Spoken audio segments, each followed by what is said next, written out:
It's Scabbieeees time. Whoa, look at that out of left field. Holy heck, I absolutely love the enthusiasm. We're going to have to clip that. That's good. That's great. Every day is Scabbieee's day. We have Sydney's most notorious brute player, Yeah, I'm pretty known for that. also known as the Blitz King. Arguably Australia's number one Rhinar pilot. It's possible. Very possible. He's easy to pilot. Well, I don't think so. I don't either. What's your secret? What's the secret? Scabbieeees and indeed? romping is all we got to do. Recently we've seen a rise of Rhinar. Yeah. He's absolutely representing in top eights all over the world. It's great to see. Are people using weighted dice? Is that why? Is that why Rhinar's Roll getting numbers? Scabbieees. Are people just rolling Scabbieees with weighted dice? Well, the problem is there's obviously not, because these people aren't rolling fucking Scabbieees. They're That's bloody, true. They're They're doing very doing tempered. mandible claws. They don't even have romping club in their list. They don't no fucking dice. Yeah, well, hey, claws are back, baby. Oh, it sucks. Seeing these new lists, I don't like. You know what's funny is, like, if anyone else was saying that, I'd be like, yeah, man, like, what have you ever done, right? Like, you go 11-1 at the Sydney Calling. You go semi-finals at your very first CC event in a Pro Quest. You'd never played Finals. CC before. Sorry, finals. You came second. Yeah. And And by the way, you won, except you gave a couple of takebacks and you were, that beast within for 8 damage. Oh my god, I'll yeah. never see the day again.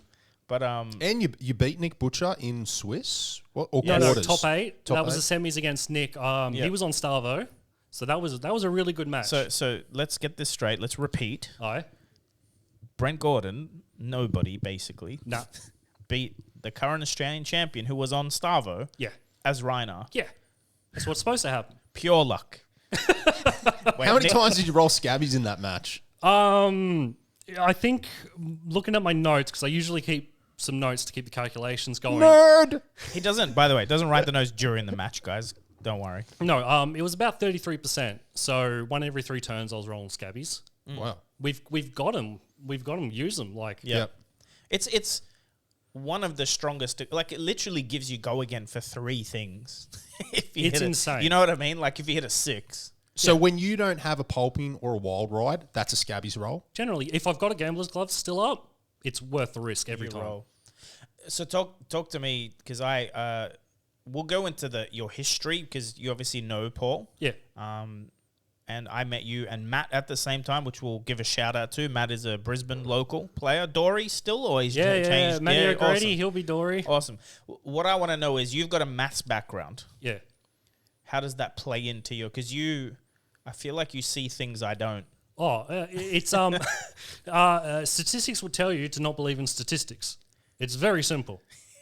So you don't use maths when you play Rhinar? No, I do. Yeah. I always, if you've got a 50% chance or 33% chance, you're going to go with the 50%. Like, Sure. it's just basic maths. Sure. So what's the 50%? Rolling Scabbieeees, I don't know. No. So is Scabbieee's like obviously there's an easy maths to a 6-sided die. Yeah. You're basing your play style off the probability of what you're going to Yeah, hit. 16% of it going 1. So it always maths So it's it a out. risk of 16% is Yeah. what you're. So what's the inverse of that? 84% Oh, yeah. of the time you are fine. Yeah.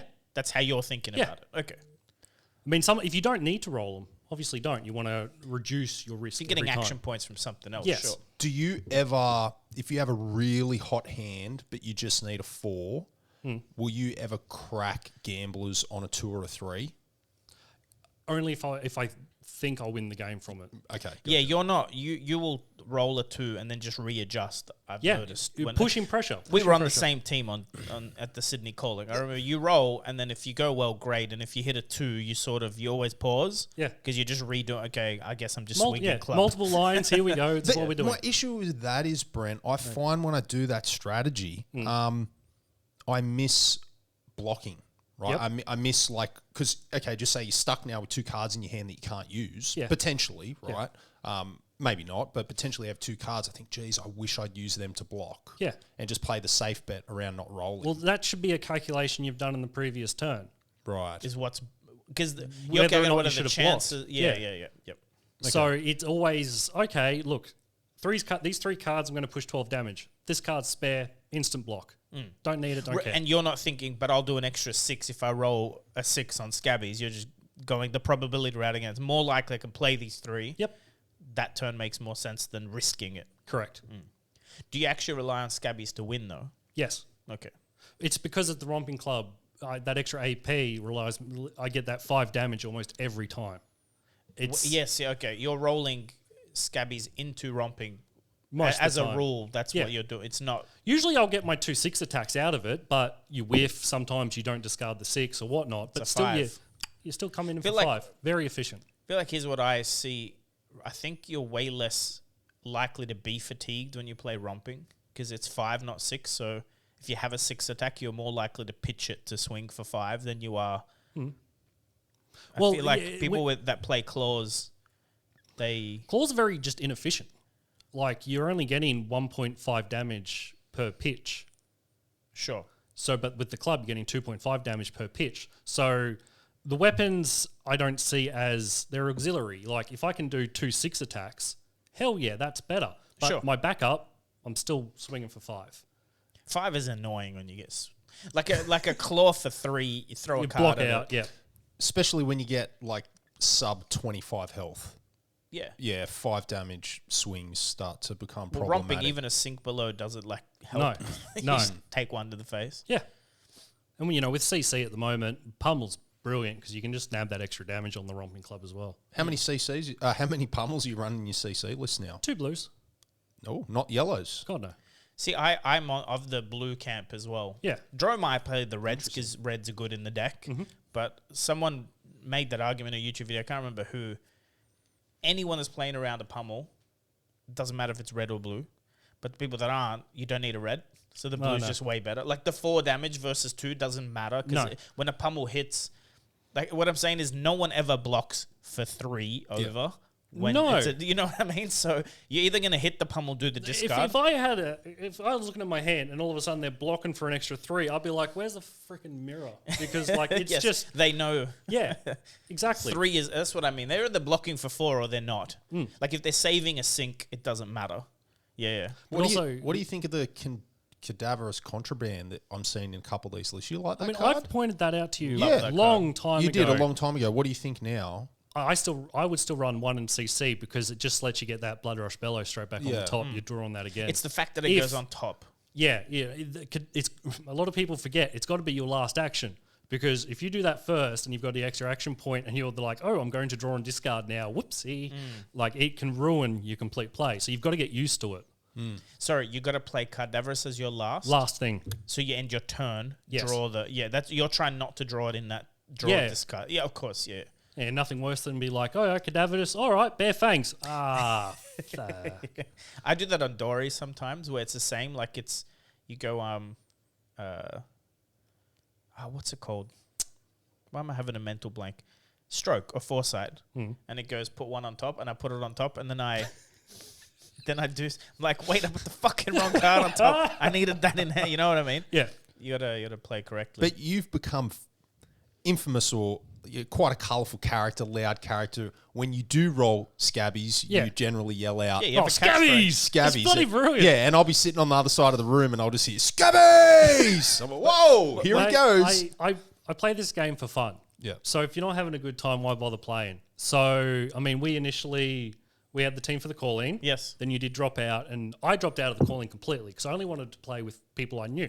I didn't want to play with friends. That's right. So we thought James White was Yeah. coming, so we wanted to cater to that. So Yeah. I play this game for fun, and if I win a cold foil every now and then or a mat, fuck yeah! But I'm just having a good time. Yeah. Why Rhinar? Oh, What drew you to Rhinar? I know why. I think was it the playmat? No, No, it wasn't. No, Alright, no. fine. It was literally. I looked at all the classes. Oh yeah, ninja, wizard, brute. That one.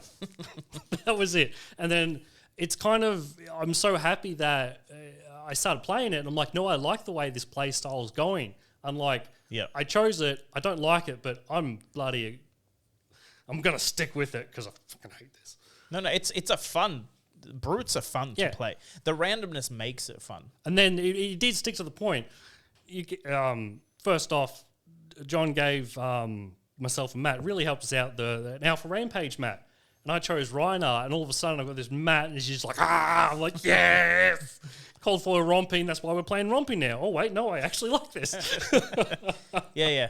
We that video's on my channel when Paul and I came up. Yeah. Opened a crew first box, a couple of other boxes. Yeah, you got the cold foil Scabbieeees. Yes. Yeah. And you guys also you've ordered stuff. You've been opening a bit. So talk about that. So your people can't see all of you. Yeah. I mean, he looks fine, but when he's walking around, he actually walks around with a cane. Yeah. Because he's unwell.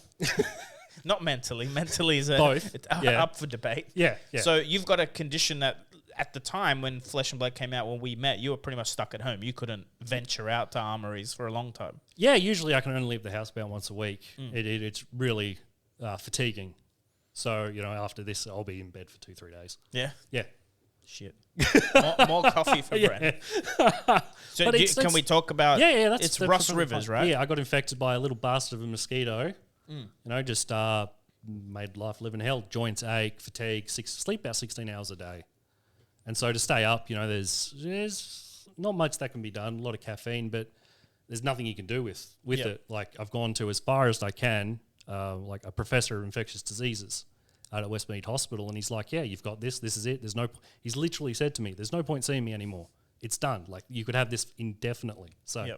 I've known you for a long time, and I must say, I don't know, maybe I'm not seeing this correctly, but I think Flesh and Blood has brought some more happiness to you. Like, do you think so? Like, I've definitely you seem like having a lot of fun. So there's 2 points for that one. Is that one? It's another hobby to get into. It's great, but secondly is the community itself. It's so friendly. Everyone's generally having a great time.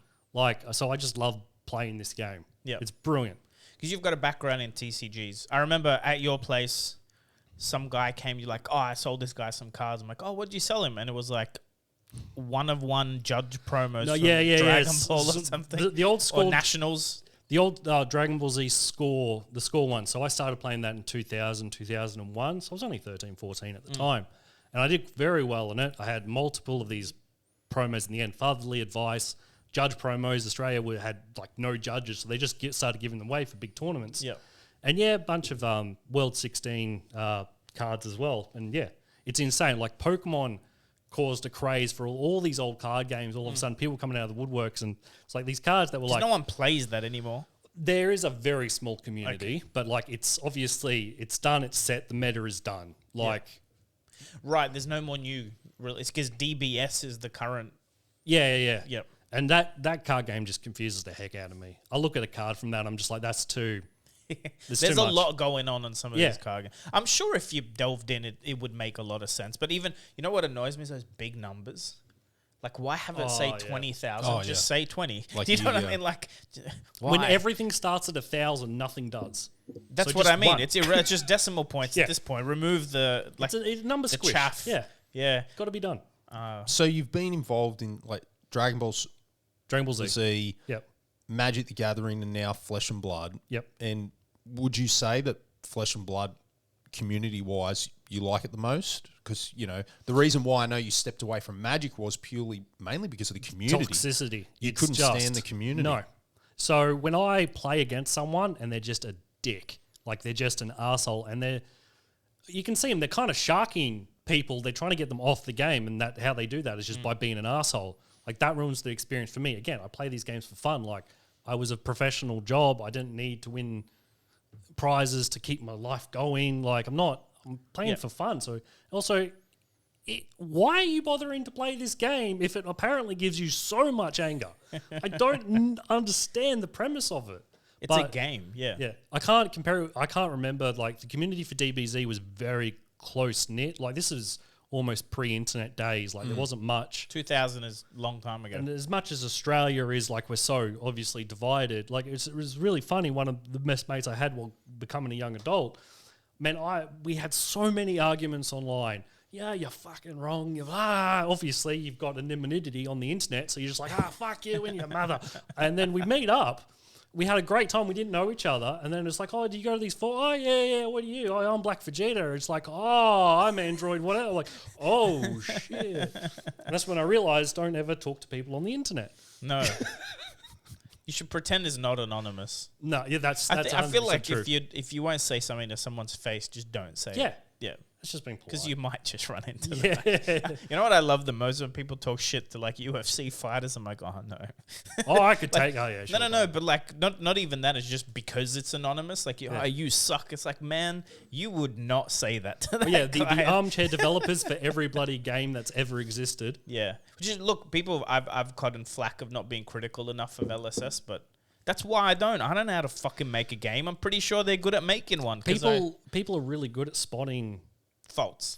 but they're not good at fixing it. it. I know. They're not good at fixing it. And then these people are creating the game. They know what they're doing most of the time. They're also a couple of sets ahead. A lot of times the fix is just around the corner. Like, I could have whinged about Dory not being in the meta for a long time. I had no idea Glistening was coming out, did I? Well, who cares? They knew. Who cares? I was playing Rhinar, CC, away we go. But that's the other thing. You've got reps in Rhinar. If Rhinar's S tier, you're S tier player on an S tier deck now.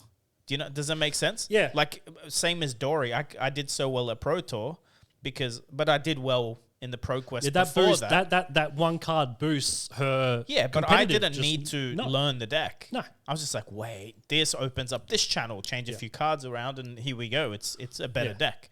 I think sticking to a deck is a good thing if you want to have fun. I think the people that switch a lot are more like Hayden was talking, like, he doesn't like people going, it's dumb to play like Briar. It's easy. But if you're competitive, you should play the easy deck and abuse the power level. But I couldn't. You couldn't jump on Starvo either. That's not fun. Well, I was looking at Starvo going, that'd be so easy to win with, but it also would be, I would get no enjoyment out of winning. Correct. And the way I play this game in my head is becoming really good at the one deck. Like constantly, I have no idea what the other deck's going to do. Like coming into Prism, I'm like, what the hell does she even do at the calling? Like, I had no idea. If anyone knows who Jason Lai is, so that team won the calling. Well, I beat that. I beat him. So we're sitting, it's Jason Lai. I'm having mental blanks of names now, but it was Team Bolton who actually took the event down. Yeah, okay. So I lost my match in the middle versus Oldham. Sean lost. And then this guy's going, because Jason's like a big guy, very patiently explaining cards to Brent. And then I'm seeing Brent block with 2 6s to a Herald. My God, you don't need to do that, No. man. That was different. There was the Herald that made him -1, right? Yes, sure. But one of them was swing big, so it was 7. It was going to pop it anyway. Sure, but yes. I'm like, no, I want to get these cards out of my hand because, But actually, like, you beat him. Well, funnily enough, you would have beat him. You had a 50-50. Yeah, he had a 50-50. Because it was reckless and he had an eye and something else. But Jason just scooped and then Brent showed him. He's like, oh, no, it's a... There's always a chance. He assumed. Oh, he just assumed and he scooped before you revealed? Yeah. Ooh. No, but his team the team had won. The team had already team won. Okay, so by the way, they were playing it out because Jason was actually having a lot of fun. That's the thing. Playing against him is very fun. Oh yeah, playing because against he's Brent's animated. Great. Yeah, Scabbieeees. Like he doesn't like you don't get like you're just playing for fun. It's very obvious. Yeah, even when you're losing, you're not. You know, with Viserai does 45 damage to me in one turn in Blitz back in like the skirmishes. I'm like, no, keep going. Let's see how much we can get this. Come on, let's go. I love seeing what a deck can do. Yeah, even when I'm on Talishar and someone's going off, I'm like, yeah, I cheer them on. Like I'm like, I want to see the highest ceiling of your deck. I want to see its most broken thing possible. I like that stuff. Man, I like seeing... Talishars are weird. When a deck high rolls, I like it. People get so salty on It's Talishar. because when it happens to you, you want to be able to fully see what your deck can do. Yeah. So you imagine yourself on the opposite side, like, no, this would be sick. Yeah. But see, I like Flesh and Blood. I like playing in the Flesh and Blood because there has to be something towards the game for, I think, people to play it kind of seriously. Yeah. So I always had that issue with Magic Online was kind of okay because there was real cards tied to it. Like you could win real money. Talishar, for me, is just... For me, and I think Paul would agree, I'm just enjoying, like tonight, we're going to go to dinner, no armory. Like the armory is 40 minutes away. I don't want to go all the way to the city. I'll get some matches You can jam some matches. But also I can quickly change a card or two in a deck and re-log back in without reaching for a binder, sleeving, right? It helps. It's just saving me time. 100%. I get tilted on Talishar because people are fucking watching Netflix or talking to their girlfriend or something because you like pass priority and then it's like 3 minutes. But it's like they're not disconnected, so you win anyway. Yep. It's like they're there at the computer or thinking. And I just feel like if there was you need a judge button, just Well, Gets into the I Discord think judge. that's what Talishar will evolve to, is the competitive modes need to be quite strict. It's like League of Legends. If you hit ranked or not ranked, it's different. I think you should just have a like they had in Moto, like a round The of 25-minute try. Yeah. Each person should just have 25 minutes on the clock. So they're showing that now. When you finish, it'll say the match went for 10 minutes. You spent 6 of it. They spent 4. yeah, but the clock should be going in the game. I think in competitive it should show you. Yeah, and But then again, if you run the clock down, you lose. But again, that's got something in the background for Magic. Like you've got packs to win, tickets to win. There's money to revive. Talashar's a test. So my advice to people with Talishar was, and I'll talk to Jotrick, maybe come up with a plan. I think the best way to use Talishar is still in like a Discord form where you log in and know who you're playing with. Because these anonymous player ones that talk shit or take too long, or they're playing a stupid deck that you should only be gold fishing. Like stupid, like you're wasting my time. Like you're not going to win with that. You know what I mean? Like I don't mind people playing something spicy. Sad Chiana. Here's what I'm trying to say. Let me explain a bit further. Right now, the lobby says nothing when I join the lobby. Yeah. It'd be nice if you renamed it and said no Oldhams, for instance. Like if you don't want to, because sometimes I join a game as a hero and then the person leaves because they don't want to play. It's like just put no Dromai. Yes. If you're playing ice. Agreed. Like if you've done enough testing against a certain hero, you're like, I don't want to play. But just write it in the write it title in to the save us I both. think it's developed very well though. Like it's very intuitive. It's very well done. But I think that's another part of it is if you're playing a janky meme deck, like you write it in the description, go playing Cavdane.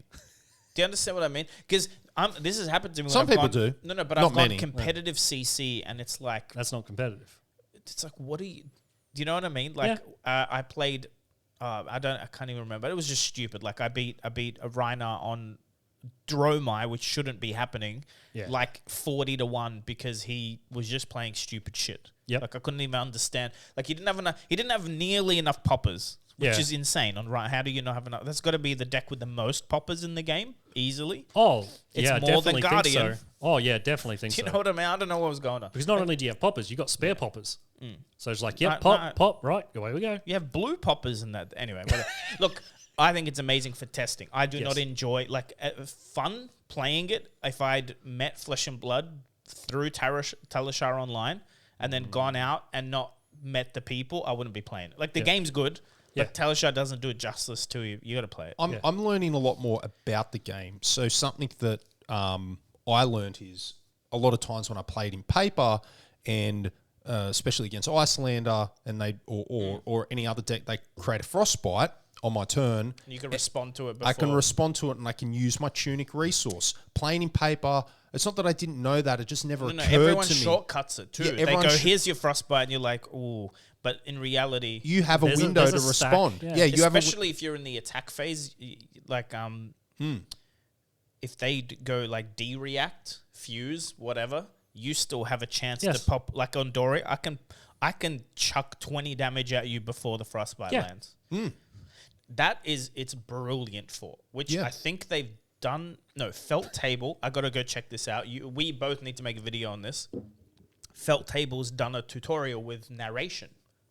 Like you go Felt Table, learn to play, and it's animated and narrates to you what to do, which is very important. Talishar would be a very good way to teach someone the game as well, because the priorities and you can't mess up. Like you sort of have to But play that's correctly. also learning. That's really bad because you get a lot of Magic It Online cheats a little players. bit, You cheat a lot of the systems. Like things happen automatically. Like tunic counters. If you learn to play on Talishar, you're gonna forget your. The same with embodiment tokens with Briar. Oh my no, god! I'm back on the heart and cross strap CC Rhinar because I just cannot do the tunic counters. I just can't. Well, funnily enough, I think you'd have to acknowledge that if you're going to miss too many tunic counters, you should not have it. It's just a terrible I piece reckon of if you've got the equipment. tunic sleeves, probably helps. I told you, we'll get the special case with the little counter at the top. We'll figure that out. Can you have a post-it on the board? You probably can't, right? No. The post-it is on your playmat, so it's printed on the playmat. That's legal.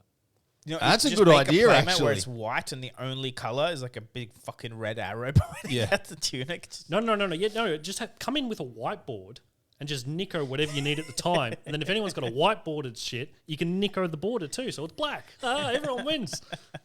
I hate whiteboarded cards. I hate them. You don't like them? No, I never liked them. see? Well, because I started Magic 2012, I think, just casually.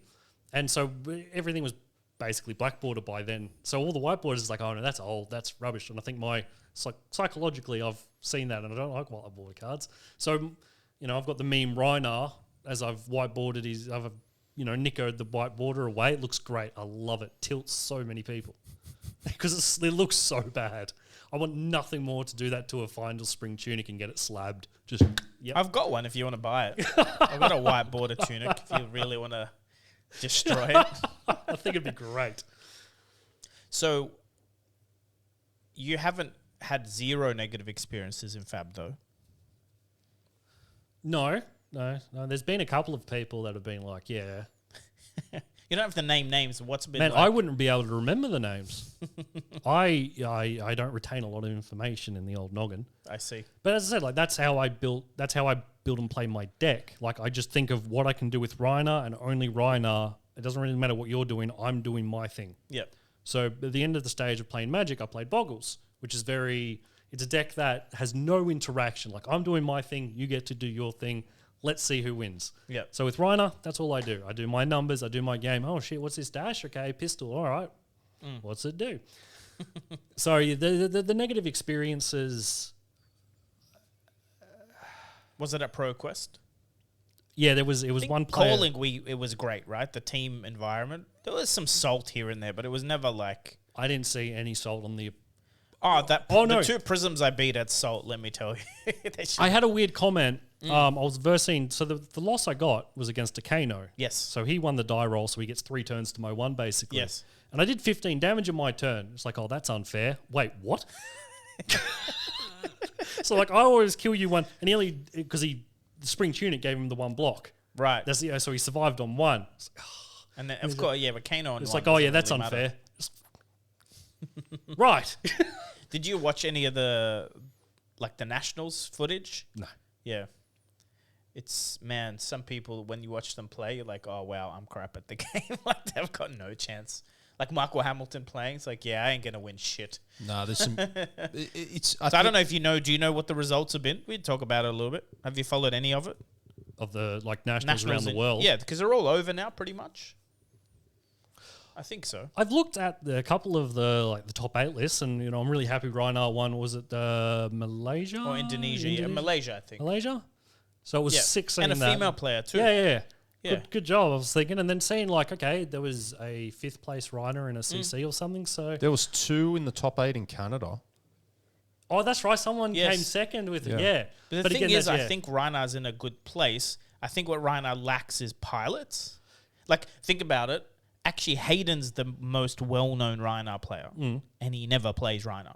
He nearly brought it to a couple of ProQuests, but he's never I don't think right now in CC the deck is placed really well in the way it plays against everyone else. In itself, it's not insanely powerful. No, but it has. I think as a spread, it plays well against everyone. None of the decks scare it. Yeah, Prism more or less would have scared it more than anything now.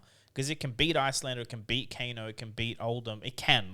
Some decks can't. Yeah, 100%. But I think if someone like you actually could travel and play it, I think you'd actually top a lot of events. Because but you have the reps in it too. It'd be so much fun. Yeah, you have the reps in it. You could. Yeah. I couldn't. I could pick up the deck, but not the same. It's not the same. The issue I have with the not the issue. I'm thankful they publish the top 8 decks for all the Nats, but you can't always read too much into that because some of those players might have gone 6-0 in limited. Yes. As we spoke about earlier, they really should be showing us. We want to know the list that went undefeated in the CC portion. Yeah. I think in the draft portion, you mean? No, in the CC portion. Yeah, so tell us the decks that went undefeated in CC over 2 days. Sorry, I understand. Even if they didn't top 8, yes, I understand. But I'm saying they should do both. I would actually get more value out of seeing the draft decks. I mean, it's all information, so... No, but the draft decks, I struggle with draft. I'd like to see what the undefeated draw my deck had in it. Be like, oh, I wouldn't have picked those cards, you know what I mean? And it's all information, exactly. Yes. I'd like to see undefeated of both. Yeah. Because there's a couple of tournament draft decks, but it's when it's draft-only RTNs and stuff is when you see them. Yeah. Again, why Talishar is a good tool is it's the information as well. Although that's where you can see some negative arguments because some of the stats will not be accurate. Like, it's still a small player. pool. And yeah, it said some people are just memeing it. Yes. Especially like, I can't remember what it was. It's like, this deck has a 56% win rate. I'm like, no, it doesn't. I can beat it 99% of the time. I don't know what you're talking about. But it's like, yeah, it's also, you and I can do private lobby all day and skew the numbers. Yeah. So the numbers mean nothing. Mean absolutely nothing because I could just invite you and go, just concede. Yeah. We're done like here. if you really want to, so it does it to me. I take it with a grain of salt. But then you'll get like, I don't know, in Talishar, can you see published lists on there somehow? No. Okay, good. Not yet, anyway. Yeah, well, it's more like you won't get a lot of people using it if the secret spice will get shown. No, they don't show you anyone's deck list. Mm-hmm. I don't think. No. No, but that's very easy to get. The deck lists are published by like LSS, so you Oh, can yeah, go find them. Yeah. FabDB and whatnot. Top 8s, I believe. Winners, definitely. Pretty much everything. You can scroll back, go skirmish winner 2020 and copy it. Yeah, that's been great. I love looking through that because, as I said, the Rhinar decks that are doing well in the CC portion, they're a very claw-heavy intimidate lists. So they're not how I play the deck. So it's really good seeing other people, like in the way they... I don't know. I think Rhinar's got quite a lot of ways to actually play him, which I love seeing. Because it can be an aggro deck, in inverted commas, and it can be a control deck.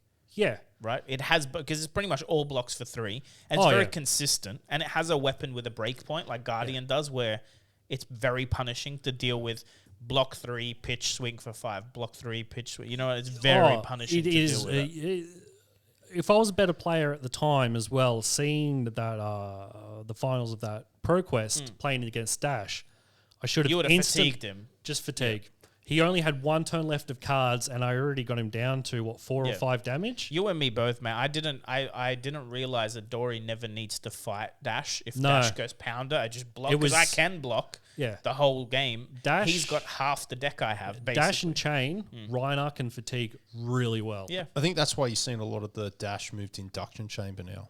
Yeah, but that doesn't work against Dory either. It turns out. So you just. What does induction chamber do? It's the go again to the pistol. Yeah, they get a free pistol shot. They start with induction and then they try and get like 2 inductions out, 2 plasma purifiers out. So it's like shoot with the pistol for 3, like 6 times a turn or something. It's like, that's cute. Smash! Well, do you play Smash in Good Time?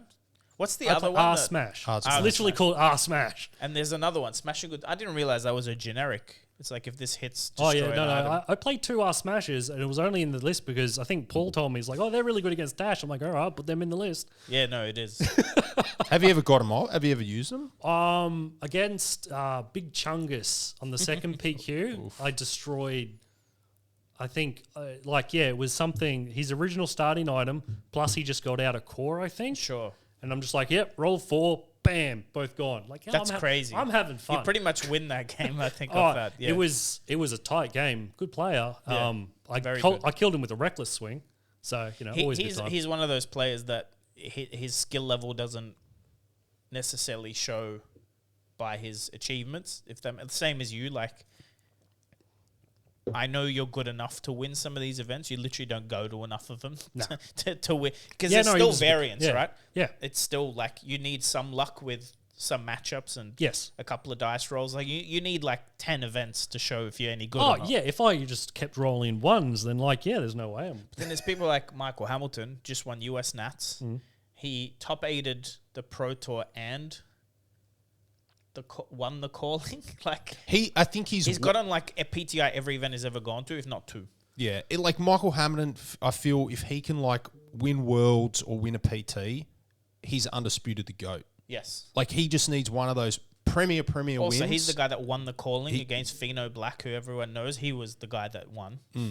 I don't know who Fino Black he just must see the game. Tunic trigger. Michael Hamilton, he just obviously sees the game. What did his deck have in it? It had that generic 2 for 7 that gets a +1 if you don't block with 2 cards. What's it called?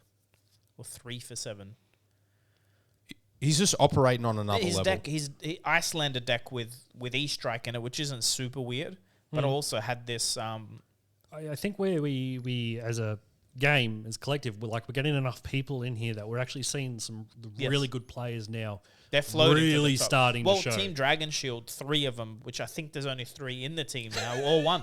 Well, there you go. Yeah, Nick, Yeah, Rogers, and Tarek, all 3 out of 3. That's pretty amazing. Canada, New Zealand, Australia, Yep. one Sick. team, right? That's good to see too. Is that it shows that maybe having a tight knit testing group Works. if you can find that deck and you get the reps in, and because I think they're all on the same deck too, so they've obviously tuned it, and then you get people like Pablo who only plays at his local store, doesn't test internationally. Yeah, bam. Wins a Pro Tour, top 8's another one, wins a calling. Yeah, well, one of our greatest players for MTG in Australia, definitely in Sydney, he never played online. Refused to. Yeah. Only played Paper Magic. Never got a single rep in. And he played in Worlds and Pro Tours and all the rest of it. Did very well. Top 8 of all these GPs and everything like that. And he never, ever played online. Yeah, some people, they just work on a different level. And it's you can have the same deck with 100 different people and you'll see 100 different ways it gets played. That's why net decking for me is I'll copy a deck and I'll try it and I always change it. Like it never, I don't believe in you stick with it because I think people's place, like there's 50-50 decisions in every game.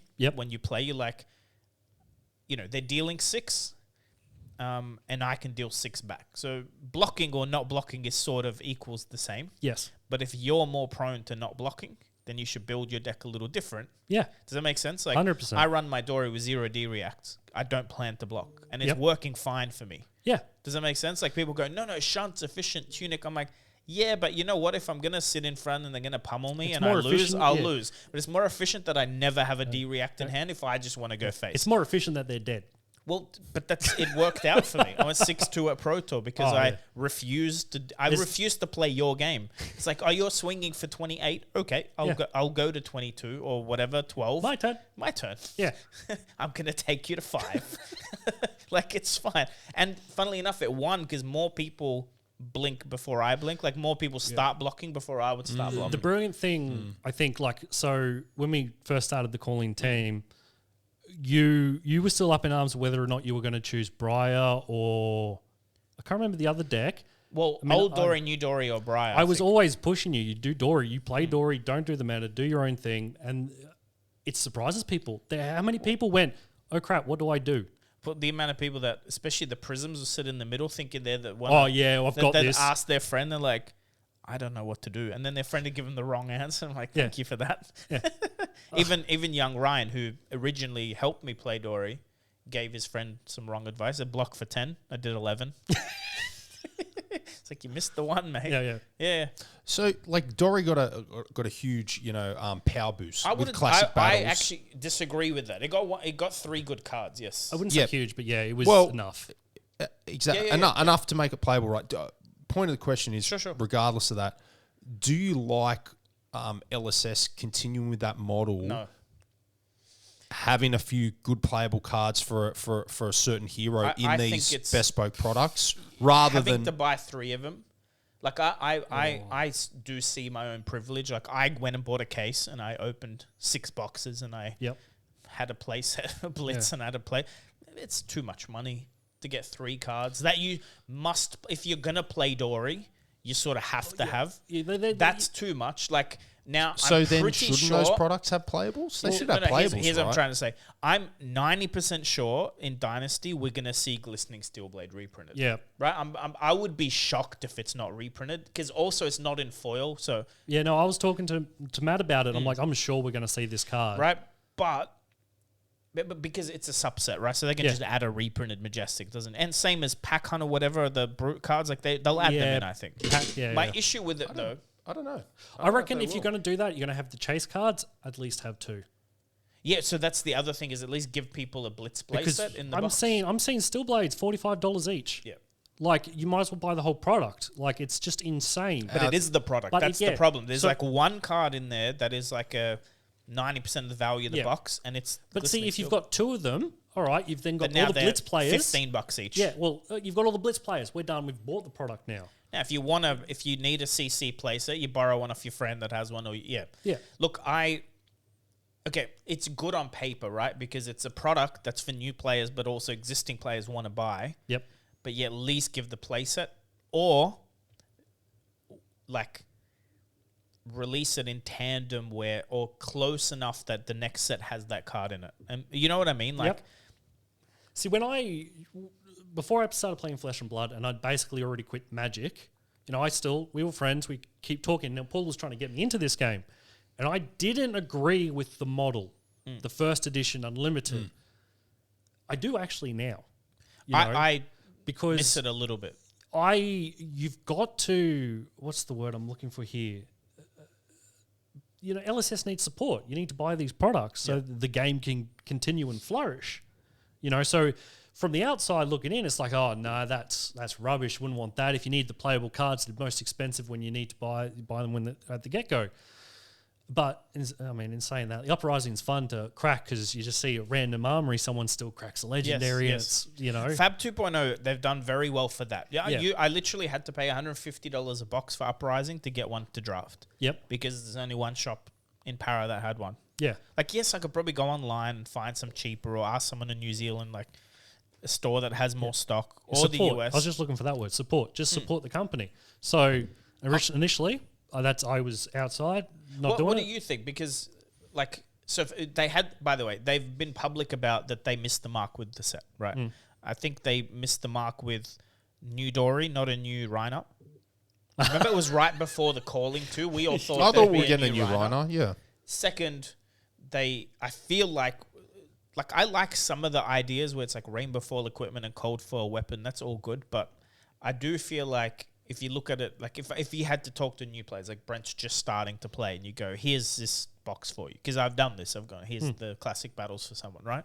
Sleeve the deck they play. This is really fun. Cool. I want to play an armory. Like, ooh, okay. So, that card that's really good in it, you need to buy a whole box. Yeah. Can I Twice. just buy like history pack and crack it and maybe hit one? No, you actually have to buy. But the problem is it's wastage then. It's like You know what, literally that- you're going to throw pretty much 90% of those cards in the I bin. think that would have been a good idea if it's not part of the first three sets, if there was white border, glistening steel blades, and history pack, It's fine. because then you still would have got the chase card. The But black. that's all It's I'm black. saying is I think that hope would've they worked. just get a reprint in Dynasty. Yes. It's not close enough, but that immediately makes sense. It definitely separates the levels of competitiveness having that card and not having that card for your Dory deck. It's insane. I know it's only one hero though. That's maybe it, because it's like only one hero. Maybe it doesn't matter as But much. all- But yeah. literally, you're not going to be playing Dory at a competitive level without it. Yes. You can, but I wouldn't. Like, it's literally like... I mean, it's how I look at the same way. Like, I fit my calculations. It fits in almost most decks. It's insane. It's a must. Like, if your deck... So, Rhinar already has cards that don't block, so you have to be careful with how many more you put in. But there's some decks like Dory, because my entire deck blocks. That's the my eye build. does not change Yeah. anything. Like, that's very... my build. Yeah, Like, but the you claw get what I'm ones- saying? Well, yeah, the claw ones, they hardly ever run Bare Fangs, Wild Yeah. Ride, so they're all blocking still. But you understand what I mean? Yeah. It's in any deck that can block well, the eye is a must-have. It's insane. Because it's 1 in 60, right? Or 1 in 40. The chances are so slim that it'll ever lose you the game because you couldn't block with it.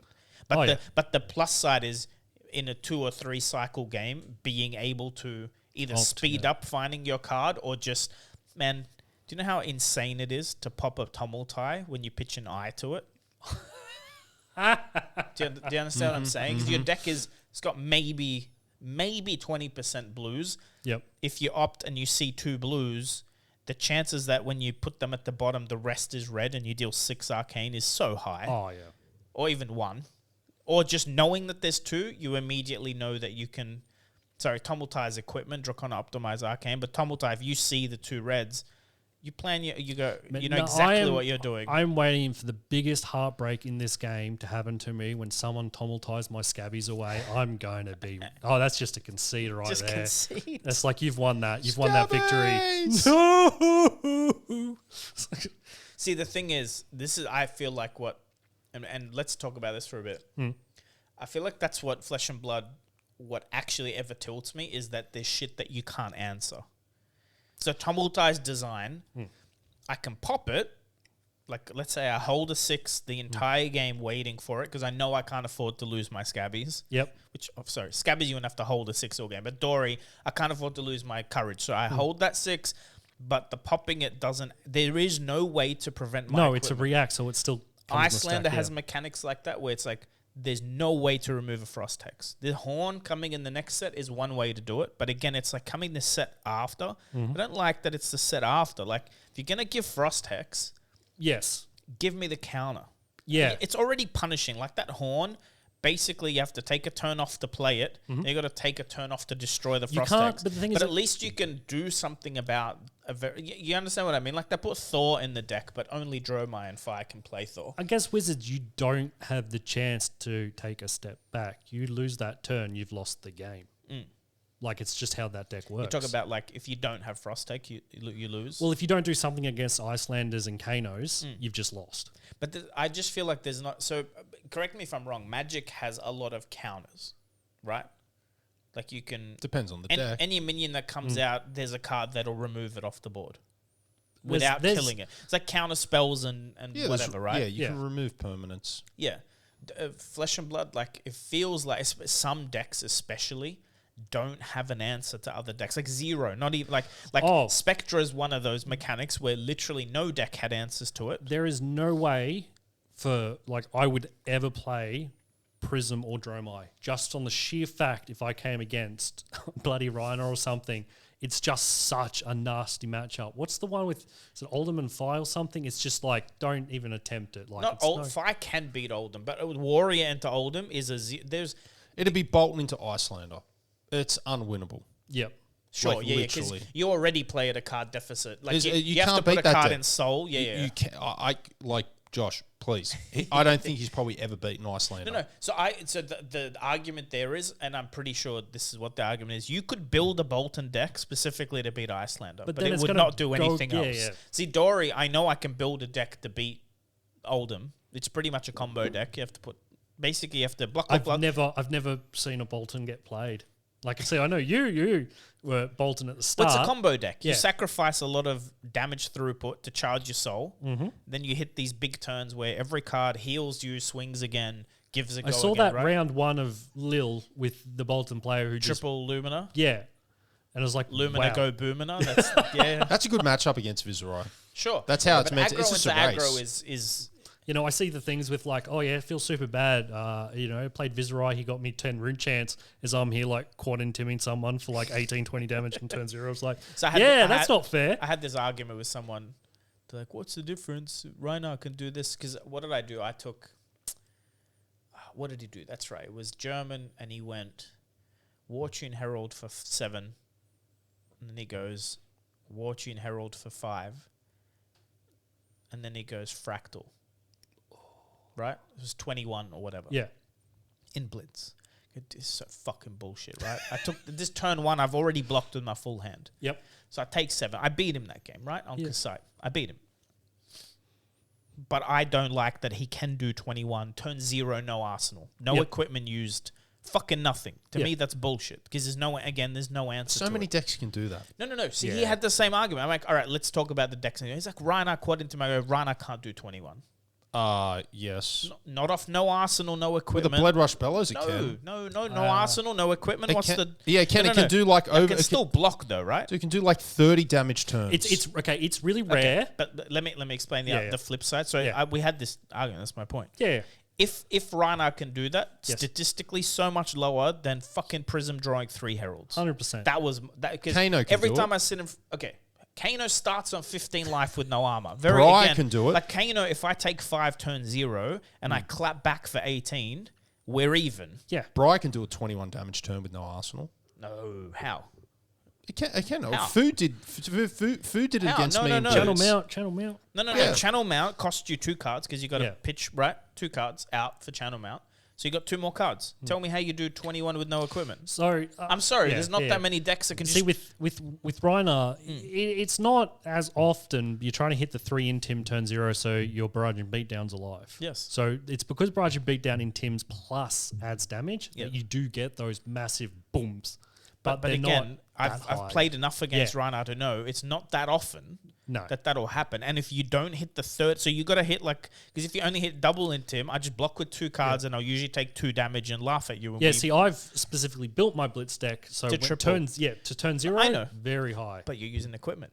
Yeah, No, you've that's- got to. I'm happy. Looks, it's different when someone pops their whole equipment and does yeah. damage turn 0. I'm like, okay, but your deck is now mid Yeah. for the rest of the game. Yeah, the And amount I've of got my times, equipment. I pop. No, look, Prism was like, especially against Warriors, just no answer. He can do lethal damage. It's like Phantasmaclasm Fractal is like on Prism, because Prism gives them go again. Like no other deck gives those big, way overvalue cards. Yep. The guy went, what did he do? In Nick Anderson, I think, in New Zealand, playing young Prism, still fucking won at Nationals, like 1 rounds. That was a blitz hero that's doing that. Yeah. Well, yeah. No, there was some cheeky people were doing it with like Young Chain, weren't they? Sure, but Yeah. okay, but again, they're Me, both yeah. living legend for a Yeah, reason. yeah, That's yeah. my point. Like Yeah. it's not fair. If there was young Starvo, it'd be the same. But this, By the way, young Starvo could take out a Nationals right now. Starvo didn't care if he's on 20 or 40 health. He just has to get a fused Okanol twice in a row and the game's over. the crippling crush, yeah. Oh, but it's all the big cards. If you just need to But play this, off the top of your this deck. hits the point that you were saying beforehand. Like when the answers come in the next set, doesn't help. Starvo's come and gone and LL'd before and answers this came is into play. where I feel like, look, we've talked about this. All Fab needs is to.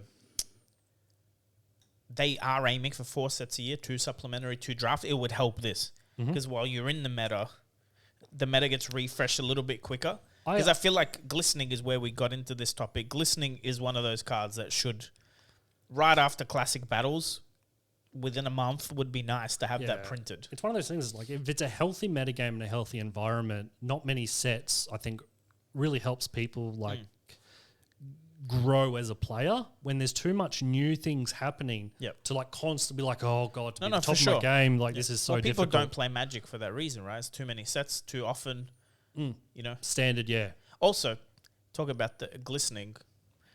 They should just print them as army promos. As well, yeah. That You know what I mean? Like, we had the Classic Battle Armory. Remember the Armory kit with the playmat? Yes. And the cold foil I chest couldn't, piece. I couldn't see why Wrecking Ball was the promo. Here's for my that. thing. Getting back to classic battles, you take value out of that, then where is the value? Then it needs to be a cheaper product. But that's the point. It's for the barrier for entry. If it's Yeah. a cheaper product, that's a good thing. Well, yeah, that's fine. And then, but then that's fine. Make it a cheaper product and don't include these cards in it. Then thing who's is- going to buy it? Yeah, I think as long as you got this little warning that states, "Hey, No, well, you're buying it for the new hero. That's what I mean. Like, I would have bought it for the new Dory if it didn't have the specialization in it. I mean, Because I'd I've want got- to play with the new Dory. I've gotten 2 people into the game casually because of the dual decks." I like the product. I'm Yeah. saying It it's is good. better than the Ira deck. Yeah. to But I think play. I think it needs a little warning to be say like armory events happen all around the world. Probably don't want to bring this though. To a point, I think it's like a yeah. I think as the community's getting better, like when I first started playing the game May last year, I won armories with pre-con blitz deck. I don't think you could do that now. I think back then there was a plethora of new when players. have you ever played with a pre-con deck now that you know how to play? I reckon I You could. could- No, win but an that's armory my with po- some of them. But that's my point. I reckon, I don't There's know. still matchups, right? Like I feel like the Dromai. But if you were going to a 16-player armory, I think it would be very hard Sure, to yeah, win yeah. with a pre-con deck now. Sure. My point is, back then, 60, 70% of the players were very new. Now, 70% of the players in the armory are not like 3 months, 2 months into the game. Yeah. So the average skill of your local armory player in Sydney is much higher than it For was sure. May last year. They have more, more powerful cards, legendaries, all that sort of jazz. So we talked about this off camera. We had some issues in Gosford where there's 2 stores. We go to Blood Rush. There's another store, Good Games. One of our locals would go there. There's only 2 or 3 people. He's very, very good, and he was on chain. Wins every armory. He's there he's farming the promos, sells them, right? Yep. Pays for his hobby. Nothing against that. Yep. Till I found out someone quit the game over it. Yes. Someone new. I'm Yeah. like, all right, dude, let's have a chat. You want the promo? Like, he works hard. He's a single dad. Like, go, if you can make money, like make $50 playing a game, go do it. The issue is a new player's experience and we talked about this just then. It's like Yep. you're very good, especially Rhinar and Blitz versus a new player. You can kill them turn This is- 0, this is- especially if they don't have good blocking equipment. That is the first time it's really happened, and I realized like, ooh, yeah. No, but you immediately, because I know you'd prefer the guy stays around than you win a Yeah. promo. Okay, you give most of the shit away if someone's there that needs it. Same as me. I don't Yeah. care. But that's to everyone listening. If you're a good player and you want to win that playmat, and it's the day that the winner wins the playmat, or it's a cold for a waning moon and you really want it. If there's a new player in the room, just have a conversation before you start playing. Go, look, man, there's 2 ways we do this. I really want that. Either we play for that, Yep. and like we're playing by the rules and blah, blah, blah, or if you acknowledge that I'm just here to teach you how to play, maybe not that, 'cause that could be condescending, but just have an agreement beforehand, is at least be clear. My question is new player quitting because new player is not winning promos, or is new player quitting because said person just bodied them without? Bodied them. No, I think it's in the middle. I think it's because I think they it's- got dumpstered and they're it's just not out. it's not the promos, but Yeah, I'm they're saying not the co- reason they're getting bodied is because you're trying to get the promos. Do you Yeah. know what I mean? Like when I used to when there were a lot more new players around, if they sat down with a precon, I'd take my equipment off the board. Yep. Go, it's me, like especially on Dory. Yeah, the that's equipment. that's a good way to do That's it. what yeah. I would do, because I'm like, okay, you have what, Null Rune and whatever, like versus Dory, like the Yeah. pre-con. I'm like, okay, you're not going to win this, and I'll at least give you a fighting, because you could win 20-0 on Dory if you have your fucking fridge. Like you'd give them one turn, and then you'd pop off, and they block with everything, and then you just pop off again, and they die. It's can be Rhinar's the same. Yeah. You can. I just think it's a conversation worth having. I think as we get better, as we are better players, we got to understand that, like, to get more people into the hobby, it does feel like, when even in Magic, like, I tried to start playing it earlier, but these people were on power trips, man. Yeah. They were like, haha, you're just going to have remember they used to have the Friday Night Magic deck or whatever they did. Like, it was an okay deck. A couple of years I tried to play it, and man, I just got absolutely annihilated. Yep. And these people are just laughing, and like they're Yeah. massively tuned meta decks, and it's just a power trip for them. I'm like, nope, step away. Yeah, I wouldn't. If I walked into that environment, I'd never go back. But like, we became friends from Magic. One of my best friends now, and it's just like we've had this, and now you as well, like from Fresh and Blood. Yep. Like it is funny. Like constantly, you get told as an adult, how do you ever make friends? Well, you get a hobby. You make friends. You find people with like-minded shit. Yeah. Like, I stopped playing Magic. We were still friends. We still met up. We still, partners like each other. I think all it is really just being aware if someone's new. Yeah. And how much you're communicating, like actually explaining, hey, if this hits you, you're going to discard a card. And also find out what they're there for. Like, hey, or be very clear about your motives. Because I think it's also like, we talked about this right after your loss at ProQuest. We're like, I feel like this discussion needs to be had about takebacks at high level events. Like, Oh, yeah. do you know what I mean? Yeah. Like, I think that conversation needs to be had before you'd roll the dice. You go, look, buddy, we're friends. I know you. No take. Like, we're playing. There's a gold foil. Yeah. Love you, but Yeah. it's do or die till Yeah. right. I think it's worth having that conversation before anyone asks for a tunic take back. Yeah. Man, that happened to me at Nats. We're in Nats, man. Kind of asked me for a tunic back. By the way, declared 2 actions, Paul. 1, go again, attacked me again. And they went, oh, do you mind? I forgot my tunic. I'm like, it's social pressure. I don't fold to social pressure. Yeah. But Most people do. No. Yeah. But that's what I'm Most saying. people do. You're asking me for a favor because we're friends. You wouldn't like. Do you get what I mean? Like At that level now, yes, I wouldn't. If I took you my time should- back, yes, yeah. I wouldn't have. But you were very new. That was your first CC event. Yeah. No, but No, also he was. No, I did that one armory at the Oh, Castle yeah, sorry, Hill. you did the armory the week before. I won that. Yeah. It was great. So my record for CC is fucking phenomenal. Yeah, have you played a CC sanctioned match since that ProQuest? No.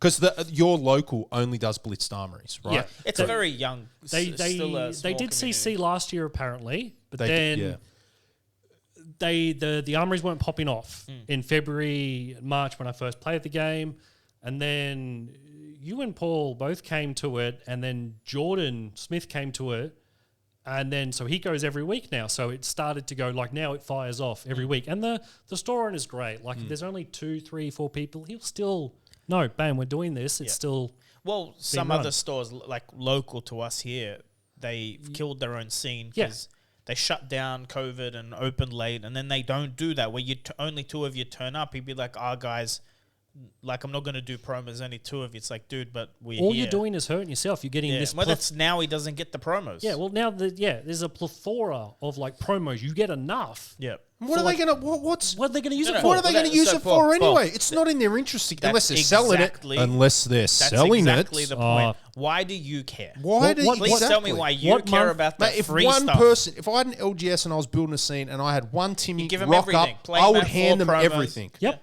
I'd wait till Yep. the 4th week, and just so I don't screw myself. Yep. I'd wait till the 4th week, the last week of the month, and if little Timmy's the only one there, whatever there is left, Dude, you're getting it. See you later. We had a new player last week in Penrith. He got the Uprising playmat, made his fucking Yep. day.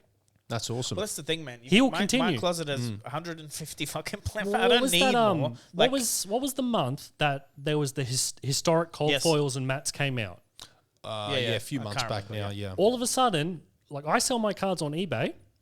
All of a sudden, seeing 4 different cold foils Yep. from all these different like names and stores. Like, okay, I know where this has come from. you like should it's- send me screenshots. It when was that insane happens. because I couldn't believe it because I was like, hey, Teclo Plasma, Yep. Crucible of Aetherweave, like this guy just, Yep. and I saw it multiple times. I don't think it's rampant in the community, No. but some of it's like really on No, the the only nose. reason is because I didn't realize there was a playmat of Massacre. That looks sick. It's a yeah. Yeah, I need to try and find it. I probably have one. I'll have a look. I'd say, like, you know, talk to me about this, Brent, because Right. you're quite unique in a certain way. A lot of people out there that enjoy TCGs usually enjoy one aspect or one more than others. Like some people collect, some people invest, some people play casually, some people play competitively. Like you do get a little people that do a little bit of this, a little bit of that, but you truly do. Like you do enjoy playing casual. You do enjoy playing competitive. You do enjoy collecting somewhat, and you do enjoy Cracking packs. and doing secondary market. Yep. You enjoy buying and selling, and you you know how to read the market. You were doing it in Magic. Man, You know when Bloodbraid Elf, I was sitting on those for 4 years, man. I made it was great. yeah. So like you play in all areas, which Yes. isn't common. It's not actually that common that you find. You know, just your person that's like quite a good competitive player, plus likes collecting, having sealed product, doing buying and selling cards. Like that's I find the way that it helps me be friendly to everyone in the scene. Some people like cracking packs, so I crack packs as well. I love it, and so we can sit down and have a talk about that. Competitive players, hey, this is tuned for this way. This is how I'm going to do this. And then you got the casual people. It's like, oh, did you hear that guy who bloody well did transmogrified the ancient one, rouse the ancients? Sick play, man. Yep. So I love it all. You gotta accept it all. See, when I went to Melbourne, a friend of mine, man, I've known, like, our parents are related. I've known him for years. Lost touch, and then one of his friends bought something off me, and my name was on his friend's phone. He's Yep. like, how do you know that guy? And just touched base with him again at Nats. Big collector in NBA cards. He has like a huge LeBron collection, I believe, like hundreds of thousands of dollars. That was my advice to him. He's like, oh, I want to get into it. I go, first thing, learn how to play. Yeah. Second, buy some high-end cards. Like if you want to play Viz, go buy the Marvel French Viz. Right? Like start collecting stuff that at least if it all goes to zero, you go, you know what, but I got a blinged out deck. Then you'll get a feel for, like, it's too easy to go, yeah, buy some alpha boxes, store them. Do you know what I mean? Like, okay, you can do that, but you really don't. Like, and same with me when I only opened boxes and only collected. Then when I started playing, my insight now, like I know when I see a eye of Ophidia to keep that. Yeah. That's not going anywhere. No. Very You know unique, that because, and yes, the heart is technically the first one. Value-wise, if you play the game at a good level, you know that the eye is stronger. Yeah. You know what I mean? And I think being across it makes you a better player, better collector. You know what to buy, you know what to crack. It's important to know more than just one little aspect of it. No, I was just saying, like, for those people out there that don't have time or aren't confident to sort of buy and sell and don't like doing that, I tell those players, if you want to be a collector, which I think all players are, just don't sell your cards. Yeah. Yeah. And in 10 years' time, you're going to have a pretty You'll have good old cards. collection. You'll have old have cards. a massive collection worth a And lot my of money. advice to those collectors is Just don't sell your sort. cards. If you Yeah. don't want to interact with people, the biggest thing you can invest in when you open a case, sort it. Yes. Yeah. Sort it, it's- put yeah. it away, so that at any point you see someone somewhere go, hey, paying $700 for one foil sink below, you go, crap. Where's my sink below? You can go find yeah, it. I've Because got- the biggest thing is you might know that you have that, but Yep. it's in a box in your shed, not sorted. You're not going to be able to capitalize on someone offering. You know, I've got 2 foil pink pillows now. I love them. Just absolutely love them. pillows. Yeah, they're great. But that's what I'd be doing. If you don't want to interact with people, whatever you buy, sort it. yes. Just keep it sorted so that at any point you want to build a deck, The you problem can build a deck, and at any point someone like in your local or whatever, or you decide to cash in, you don't need to spend hours looking. I just think for over time, if you're an active player attending armories, You winning will have a prizes, collection. you'll organically build a collection. And that's It's actually inevitable. The It's promotion, inevitable. the promo collection is what's crazy because there's all these promos that for a while weren't strong. No one has them. Yeah. Like for Warrior, we have like Iron Song Response. There's foil full art ones. No one has them because Dory's been dog shit for so long. Yep. Now they're like $100 each because no one has them. Really? People threw them out. I think I've got some. But that's my there point. you Are they go. really $100 each? See? If they're foil, See? yeah. If they're foil ones. There's non-foil ones as well. They are first- old armory old promos. armory No, they promos. were- I think I might have a couple. I have some. What I'm saying is Yeah. there's some cards as well that Yeah. the meta will shift. But remember, promos are actually printed way less than sealed product. That's what you got to understand. It's like the foil extended art Ice Eternal. There's way less of those than foil Ice man, Eternal. the It's like the crazy factor brew. of a million. The Crazy Brew promo. Oh, Man, sure. if I had one of those, I'd be shoving it in my blitz deck for the shits and giggles. I have one. You They're will. fucking great. But it's that kind of thing. Man, the cold foil potions also, the Yeah. markup on them now is so high. Maybe that's what James White means too by the Everfest cold foil potions. Like, they're never going to be reprinted that way. If you don't, True. you should own a set of those. I think one of the biggest impacts on the secondary market's going to be the launch of the Living Legend Yeah. format. That and PvE maybe as well. Yeah, PvE, yes. But the launch of the Living Legend format, which in my mind will be the true eternal non-rotating format, that Because you can is just gonna- play everything degenerate. Dude, that Yeah, means well, yeah, 'cause- everything's going to have value. All the older Yes. sets are going to have playables. Well, that's the advice to anyone like holding onto their full Starvo. rarity Starvo or full rarity Prism deck. Yeah. Don't sell that. No, because you're going to have people in 7 years' time come into the game that are going to want to play Living Legend format, and they weren't here for the And last that's not 10 even years. accounting for. They don't have the last- They've already confirmed there will be a new Shadow Rune Blade. There will be a new Light Illusionist. They've said like that they will revisit everything. That's what. Yeah. Yeah, so it's a funny because you've got cards that are initially banned as well, like is Seeds of Agony still going to be in the LL format? Is the Duskbane, whatever it is? Well, I would imagine Living Legend format will probably. Just ban Rosetta Thorn from it. It No, stifles I just think so it'll- much it'll have- creativity. no, Duskblade is way worse. What are you talking about? Nah, get rid of that Rosetta Thorn. I hate it. Yeah, but Duskblade is way worse. Oh, yeah, probably. Yeah, because like people are playing Duskblade into Oldham. As long as you attack and do non-attack and attack, it gains a counter. Yeah, That's, yeah. Which you That's a understand problem. was getting in an Oldham game. You were getting it to 10, Yeah, that's a little bit of a problem right and there. it doesn't lose the counters. No. Unless you don't do So both. we see, like, if the LL format, is that going to be legal That's my. I hope they don't ban anything. Yeah, at the start? at the start. They might have No, I to don't- adjust no, it at some point. I think if they do it correctly, let me explain why. That format has heroes that have never met. Correct. Do you understand? Yeah, yeah. So chained with Duskblade has never ever faced a Starvo ever competitively, Mm-hmm. except in testing. Chained with Seeds. I do think you understand what I'm saying? I think maybe do a couple I of think battle that- hardened? Yeah, Let's see the power, what- the let's see power what levels. goes. We don't know what the power Yeah. levels are when you've got Briar with ball lining. You don't know. Yes. Briar with ball lining and Duskblade. Maybe Starvo. Like remember, by the way, they've confirmed this. Hmm. Starvo is B tier in that meta. That's what they said. They said they were testing, and Chain and Briar with no bans were smashing Starvo. So they let it. They printed it So what's the LL count now? 3? Chain in Prism. CC. Yeah. Chain Prism Starvo. Chain Prism Starvo. I think we're going to need to And you'll have Briar is on its way. Yeah. Yeah, I think it's a 9, Like it'll be 10. next. It'll be next. I think, look, Should I be think next. we need to wait till we hit... 5 at least. 5, 6. Oh, I at think least. about 10. 10 heroes No, to they'll launch the launch format. the format before. You reckon that. they'll launch it before 10? Why not? It's even if it's only 4 heroes. I don't think it'd With be no a smart bans. idea to do it yet because you're splitting the player base again. Like we already seen a couple of people it'll be side event type shit. It won't. Yeah. I don't think it'll go straight to it's a battle hard in LL format. It'll be Yep. like UPF at Pro Tour. Mhm. Be like, there's a gold foil, but it's Oh, for yeah, fun. yeah, that's a Do you good know what I idea. mean? No, Yeah. I want to see that degenerate Yeah. stuff. Do you know how interesting that is Man, to watch? yeah. Oh, No ban format. no ban Go modern. nuts. Like every year, I can't remember who used to do it just for content. They do a no ban modern, Yeah. and it was great content to watch. Just be like, wow, okay, That's what I'm thank saying. God that's I banned. don't want ELO attached to it. I just want it to be no. But you know what would make that format better is they go. We've invited these 4 players on the decks. They LL'd the hero. Do you know Oh yeah, like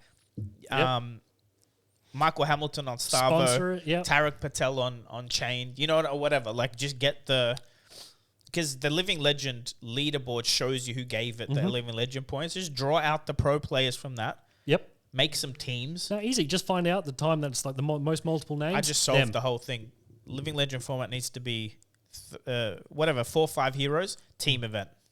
Oh, sick. Right? That'd be you sick. pick 3, Yeah. and it's you 3 like Team Dragon as long Shield. as long as it's not the devs you're playing You're against. going to play... sick. Brent, you're going to play Living Legend format when Rhinar... Yeah, no, goes out. no, because I assume that it's Living Legend format. I'm still going to be able to play Rhinar. Like they're not going to ban it. It's just the unbanned or the LL Maybe, people. yeah, that's the That's thing. right. So I'm too. still going to be Living playing Legend Rhinar. format. 100%. That makes a good point. Living Legend format should include heroes that aren't Living Legend with Yeah. no bans as well. I love that idea. No. Yeah, that'd Yeah. be so good. It's like you play whatever you want. Yeah. Why not? it's- Kano with snapbacks. It's Play Kano Shiana with time, snapbacks. baby. Yeah, maybe you have a point. I haven't thought No, of but that. like Living Legend format, here's what I'm trying to say. Something's Living Legend because it was very strong. Yeah. Yeah. Especially if you take away bans and erratas, they're pretty much the top decks are obvious. Yep. Then why can't I play Dory in it? No, it's just like why That's would you not interesting. let me play I Dory? haven't actually thought about that. But I That's can play interesting. Dory with any cards they might have banned. Yeah. I can play. Like, let's say they banned Command Vintage and Conquer. Magic. You still get all Yeah, the yeah, cards yeah. from Yeah, Modern I understand and that. Standard. Yeah, So so I think LL will just be everything. Yeah, I never thought with of no that. bans. Yes. Until I thought a they week would. later. I just. I don't know why. I just assumed in my head LL format would just be for LL heroes. No, sure, that's the logical thing. But I don't Oh. see why they don't go. Right. You can play whatever you I want. was about to say, there's one conversation that came up versus Levia. So we're seeing this crown makes you royal. Mate, I want a crown that makes you shadow so I Yeah. can be Hexagore, Scabbieee's Brute, just with Rhinar. It'd be freaking great. I was hoping we see a royal brute in Dynasty. Yeah. Yeah. No, every hero's royal now. You just need the Technically, crown. That's Yeah. why it's like Queen Azalea. I tagged as. I'm like, what if the only Azalea support is a Talishar that says royal, Royal. doesn't get rust count? What about that Azalea in the top 8 of the Polish Yeah, Nats? yeah. Rough. He had a rough matchup against Obviously, Oldham. he's playing Azalea. It's just Everything's rough, rough. full stop. That's the thing. That's every deck. Yeah. Like we just talked about before. Every deck has high roll potential. Azalea of all heroes, if she high rolls, if she gets in her rhythm, you can't Gets actually the- beat get the- her. Because get it's those like red in the dominate, ledgers, dominate it's red in the insane. ledger, put it back on top. Like Yeah. you can have the Starvo-esque. Yeah. You don't get to play the game and I'm beating you up. so I But only versed a, Like every ranger, can't block, and if she whiffs, she like whiffs. Yeah. Like I only I've versed had a Azalea. ranger go like I've had an Azalea load. I played against Az in France. He loaded his bow or something, whatever. Got the wrong card, passed. Yep. Yeah. Really? Like nothing? Like not even a Kadachi? I versed type, an nothing? Azalea the first time last week, and he's like doing all this stuff, red in the ledger. Yeah. Oh, you've only got one action point. I'm like, okay, swing big. Boof. Yeah. It's not. It's if you go read all the arrows Yeah. in the game, the fucking on hits are stupidly good. Yeah. Right. It's just They the have to the be. mechanic of the deck. It's like the arrow has to be face up in Arsenal, or has to be in Arsenal to be played. The bow interaction, like Voltaire New Horizon fixes it for Lexi. Yes. But even Lexi bricks, like the best Yeah. Lexi player in the world, can have a very underwhelming turn. Runeblade's also brick. Briar bricks. Yeah, but Briar has a weapon he can swing at your face. Like Briar's worst turn is pitch a blue into make a rune chance, swing for 2 and 1. That's Briar's worst turn. And when you're on 1 health with no AB, you actually just die. Yeah. Azalea can't do that. If Azalea has a blue, nothing in Arsenal has to Arsenal are blue and pass. Yeah, because their weapons don't do anything inherently. They need those cards to so go whether with that's like a okay, the way to fix that is equipment, which they did with Voltaire. I think Dreadbore looked like a good Azalea bow. It's used on Azalea, but it doesn't really solve the problem. It can. I've looked at that. Because there's no defense reactions from hand. Yeah. And then there's another card where you can go no defense reactions from Arsenal. They've got an arrow that does that too. Forget what it is. Yeah. Remorseless. All I'm saying is that I don't feel like I don't play enough Ranger to know, but those decks feel like they brick more often than others. That's what it is. Like on Warrior, I never brick like that. Like my worst brick on Warrior is a swing in for 6. Yeah. And Arsenal and non-attack action for next turn. Like that's the worst. Like I don't have go again on Warrior, but Ranger doesn't have an arrow in hand. Plays a 3 of a kind, draws another 3 of a kind and an Art of War and something else. They literally have to go, pass. Yeah. Like they literally pass. Yeah. But see, Lexi's as well got the backing up. She can still play Blizzards. Like she can still. To me, you know what's crazy, which I don't know why LSS hasn't thought of it. I feel like when you play an RPG, a lot of Ranger characters have default arrows. Sometimes there's unlimited ammo. You can just shoot. Yep. And then you get your fire arrows and stuff. Yeah, maybe they just need to have bows that say pay 2, attack for 3. Just Does that make sense? Just do a dash, but I think and they get to have a quiver in play at the start of the turn from the deck. They cost 2 or like less. an item. Yeah, I think the issue with Not that enough. is they don't want Ranger to have a weapon that attacks for shunt and things like that. You know what I mean? Like you can't. Just make it not efficient. So at least even if you brick, 2 for like 2. you're still doing something. No, but if it's 2 for 2, but it lets you pitch a card, great. but it has go again, then you can like. I like the counter idea. Maybe you have a quiver that has 3 arrows.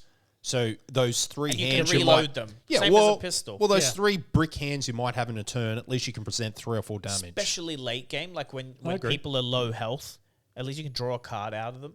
Oh, there's nothing worse than like being on the other side from a Ranger and seeing that they the life totals are really, really close, and you're like, fuck, they've still got those snapdragons there. Like it's such a bad feeling. You're like, oh god. But look, by the way, we're pretty certain that Levia and Azalea have pretty strong support. Like they specifically said it. Yeah. So if we're getting shadow support, does that mean we're getting light support? They said every hero. But they said that last time. Bolton got shit. No, so we don't know if it's shadow or light. By the way, we find out very soon. Very Doesn't it soon. start October? When's your spoiler? No, November. November 1. Ooh. So wait, I'm confused. You didn't get a spoiler? You did get a spoiler. Can you spoil the spoil that you got to spoil? No comment. Yeah, see, I'm pretty sure that's what they said to Az as well. It's not like a spoiler card. It's more involved than that, what they asked them to do. No, true thing, I don't know. Sure. That's the honest got an answer. email, I don't know. Yeah. But it's very like he tried to like transcribe it to me without sending me the email. Like, that doesn't make sense. And Chris Buell, if you're watching that's the first email, not the second one, because the second one was sent in confidence. So I haven't. Chris Buell, he showed me everything. He's lying. No, he's lying, liar. So no, the second one you haven't seen, but it's still it's still cryptic. I don't know. I don't know what's happening. Something's happening. I'm very excited. I know what it is. Yeah, let me speculate. No. Speculate, so baby. Let me be clear. First of all, I don't know what the fuck he's talking about. Like he showed me like some words from the first, like thank you for being the support, blah blah blah. The first email, I'm like, why would they send you one if you're not involved in the spoiler season? But that doesn't say like mine just says we're sending you a spoiler card. The first one, your address, right? And the first one came weeks ago. And I think I know what it is. You ready? Ready? I'm 90% sure it's all at Worlds. So they're getting people they know are going to Worlds and getting involved with spoiler season there. That's what I think it is. So I'm not booked for Worlds. Interesting. You've publicly said you're booked for Worlds. Maybe if I booked a ticket, they'd be like, hey, like actually you're playing at Worlds too. So they know you're... Interesting. No, because the dates marry up. Yes. So James White said October 24, he's happy to talk about Dynasty spoilers. November 6 is Worlds. I'm pretty sure they're doing live show. Now my brain's thinking. Now I'm thinking through. Also, I'm pretty sure at Worlds we're going to be able to open Dynasty. I have a feeling there'll be some That would be events. awesome. You know the great thing about communicating with the LSS stuff? Big shout out to Chris. Like a lot of the conversations I have with him, it's like we role play. Like I completely act like the Emperor's servant. Like I'm a nerd. Like I get into things deep. So any chance I can talk in like role play and, I can say, oh, the Emperor is, thou so powerful. That's also why he has no idea what's happening. I just get so into it. Basically, I just get so into it. So yeah, they're great over LSS. I love how they're doing it. But yeah, I've got no idea what it is. I'm very excited. No, but my guess is there's a couple of you that are gonna maybe be involved. Your spoilers at Worlds or something. You know what I mean? Like, because that's why would it? It's a week before launch. All I know is like spoiler. The set comes out November 11. Yeah. November 6 is Worlds. Yes.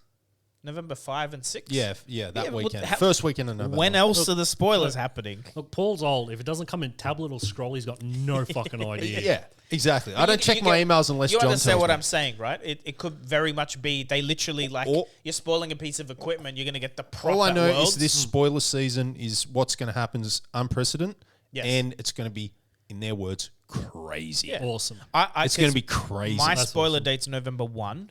I've seen people for November 2, but there's nothing else. Mm-hmm.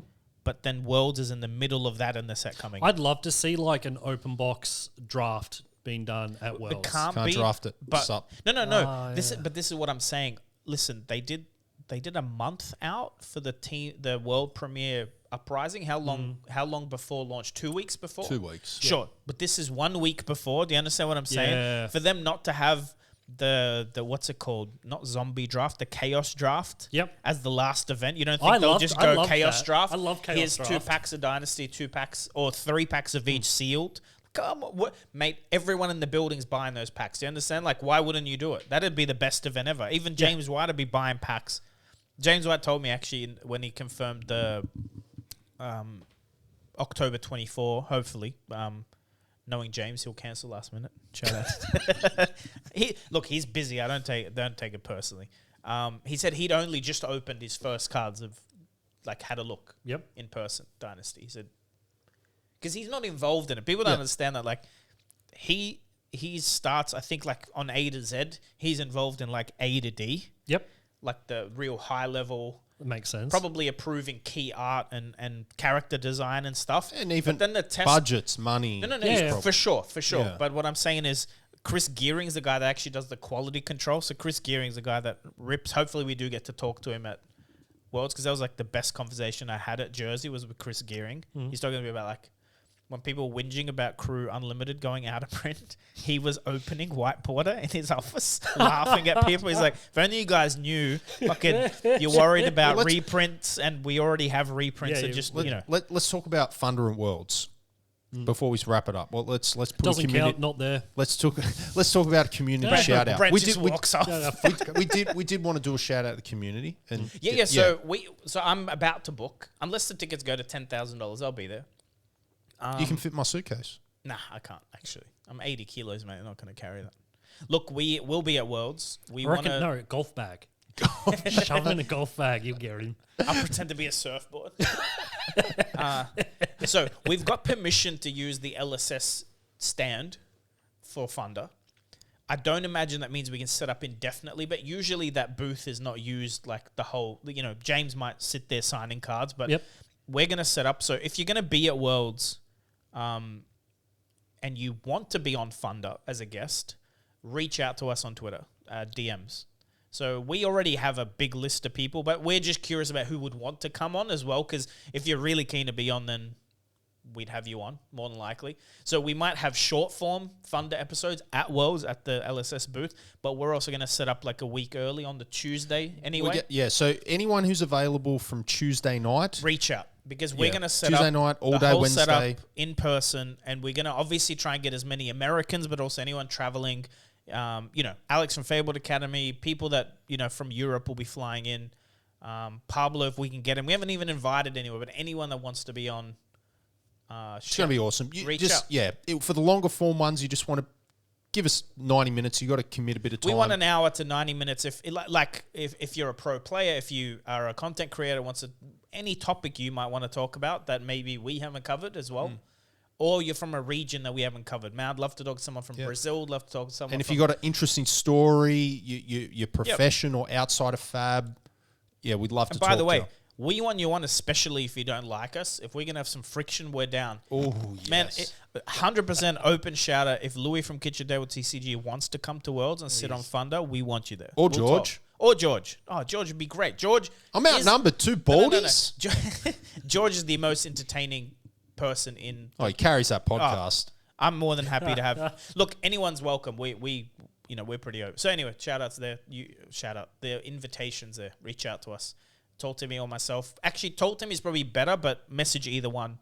He's gonna start doing a schedule. I'm going to be building the schedule. So yeah, if you want to be on, guys, it'll be walking distance or a very short Uber from the event. Like it's going to be right next to the event. Yeah, we're planning that out now. Whether we can get a conference room in the event center, but it's happening. Even if it happens in the hotel lobby, it'll be happening. So yes, it is happening. Thunder is coming to America, baby. Oh yeah. We want to do it for content, but because it's an in-person podcast as much as we can, we haven't had a call-in guest yet, and this will fill us up for in-person guests for a while. But some call-ins will be happening soon. Yeah, we've got some announcements. We'll announce them next week. So next week, it's just going to be John and myself. More than likely. Unless Phil Mackay crashes the pod, then he might be. Yeah, so we're looking at maybe reaching out, having like a once-a-month recurring guest, name drop, and once a month or we haven't even asked him yet, but he'll say yes. Bad luck. He likes attention. Yeah, sure does. He's my Princess Spike. And then we're going to also do some call-ins as well. Look, the call-ins, because we're in person, we just want to make sure it's done right. So that's why we haven't done it yet. Because we're passionate about the quality. We also don't want grainy footage with lag and staticky. We don't like listening to it. So, but we'll get there. We might have to, what we need to do is we ship a kit to the guest. And then when they're done, they got to pack it and ship it to our next guest so that the quality's always the same. It's got a little webcam and a microphone in it. Dealing with Australia Post, that's going to be fun. I'll use FedEx. But yeah, subscribe, hit us up. By the way, this call out also goes to you guys in Melbourne, New Zealand, because we don't see you often either. So if you're at Worlds and you'd love to be on Thunder, we'd definitely love more Aussies. Fletcher Brothers, please. Fletcher Brothers, if you're heading to Worlds, Luke and Lee. I'd love to have the Fletcher Brothers on Thunder. That is a personal invite, gents, please. 100%. Big fan. All right, Brent. All right. Where can people find you?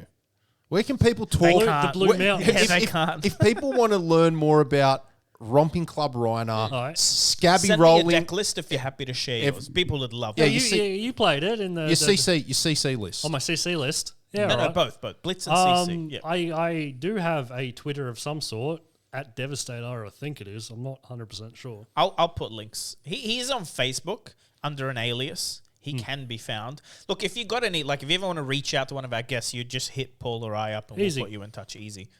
But if you want to share deck lists, people would love to see how you, because again, they'll just pop it in Talishar, play a few rounds. Yep. His deck is 11-1 at the Sydney. He's tied record with Nick Butcher and Jason Chung at calling. They went 11-1. That was the best record in the room. It was you and those two. Yeah. That's a crazy record. Yeah, it's all right. Even for Blitz over 12 games, it's crazy to get 11. So, and you only lost to a Kano, which is a... Yeah. It happens. You probably would have won if you won the dice roll. Oh, Like you had a chance. Yeah. Yeah. Cool. That was awesome. Thanks for having me, guys. Anytime. Thanks for coming. We're going to grab a steak. Ooh, Sorry, yeah. vegans, but we are going to grab a steak. Nice. Cheers, team. See ya. See ya.